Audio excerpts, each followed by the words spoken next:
Seth Ferranti here, your guide through the dark corners of the criminal underworld. As an outlaw filmmaker, author, and journalist, I've delved deep into the minds of gangsters, drug lords, and prison gangs. But my journey doesn't stop there. Let me take you on a thrilling ride as we explore the hidden stories and untold truths that lurk behind the prison walls.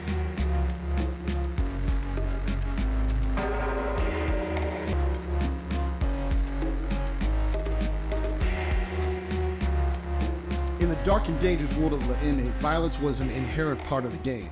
Boys fight and men kill, as they say. Morgan and his fellow gang members operated by a ruthless code, carrying out murders and using violence as an intimidation tool. Get ready to explore the gripping world of gangland politics and the intricate web of alliances and rivalries within the Mexican Mafia. In 1972, there was a bloodbath in the California system. 36 prisoners were killed that year, and gang experts believe the Mexican Mafia was responsible for 30 of the killings. Race riots raged at Folsom and San Quentin, major conflicts between black and brown. It jumped off after La M hit a BGF soldier at San Quentin. In Chris Blatchford's The Black Hand, Rene Boxer Enriquez says that Morgan was good for at least a dozen murders on his own and had engineered dozens more. La M seized control of the flow of narcotics into San Quentin, and as members were transferred out, they did the same thing at other prisons. Niko Voroibov, the author of Dope World, says, Morgan had La M getting protection money from incarcerated Italian mafia members running all the prison hustles, and more importantly, he started laying the foundation for the organization on the outside. Seizing control of several community action groups and programs that provided jobs and income fronts for members of the gang that were paroled back to the world and ready to do the gang's bidding. Richard Valdemar recalls his time getting to know this notorious Mexican Mafia leader. He was in custody in the LA County Jail when I worked there, around 1972 to 73. He was in my module, the High Power module, where all the big people from the AB, BGF, and Mexican Mafia and some political guys like Black Panthers were. I had direct contact with him on a regular basis. I also ran the law library, which inmates are allowed to attend. He was very polite. He would greet me in Spanish, mindful of cultural things, but a lot of these guys at the top don't have that gangster image that's portrayed nowadays. They had the smooth, know-how-to-do time kind of attitude, but they were dangerous. Over the years, as Valdemar's career in law enforcement progressed, Morgan's name kept popping up in various investigations, but most of the time he was in custody. It showed the reach that Morgan and La M had. The Mexican Mafia has no real hierarchy, but members rise to de facto leadership according to what's needed at that time and who's in power. It was law enforcement that labeled Morgan a godfather, but actually, he was just a loyal member of the Mexican Mafia who took charge for the betterment of the organization with the help of several equally powerful members who backed him. It's de facto control.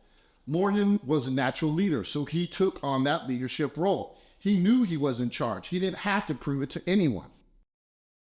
If he rose to the pinnacle of La M as a güero no less, he must have been one smart, devious, bad motherfucker, but also a loyal, charismatic one with a code of honor.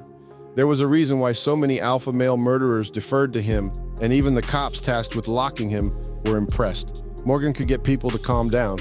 He was a diplomat in a certain sense, but as his power grew, Morgan developed enemies and detractors within the ranks of La M. Two OGs, Raimundo Bevito Alvarez, who murdered a BGF shot caller, and Ernesto Kilroy Royal schemed against the rising soldado. They insisted that no one should be in La M who wasn't Latino. They didn't like Morgan, but Morgan had too much clout. Morgan was paroled from Folsom in 1971, and when he hit the streets, there were dozens of MA members on the outside as well. Morgan set about to try and organize the brothers into a criminal enterprise. Morgan wanted to spread the MA gospel, and along with Cadena, one of La MA's founders, implemented a strategy of leveraging the organization's power inside prison to control territory on the street. Not only did his connections to narcotics suppliers catapult the Mexican Mafia into being instant major players in the dope game, his skills as a gangland politician paid dividends in the form of alliances and business relationships with other criminal factions like the Italian Mafia, the Aryan Brotherhood, and outlaw biker gangs. Morgan came to the conclusion that a lot of the gang's members were obsessed with settling old scores when they hit the street, instead of making progress for the organization as a whole. He envisioned the gang getting into more profitable endeavors. He wanted the gang to become a successful criminal enterprise. He knew murder had its place, but he wanted to use violence to further La Eme's ends instead of settling scores. But if a brother called, he had to back their play. As early as 1973, newspapers were identifying Morgan as the leader of the Mexican Mafia. He couldn't stay out of prison, though. He was always going back on parole violations. During this part of the 1970s, the Mexican Mafia would become well known all over California. All the Mexican street gangs paid tribute to La M. The organization's name spread fear, and law enforcement was getting hip to the gang and who their leaders were in and out of prison. After his arrest in 1978, Morgan would never see the streets again.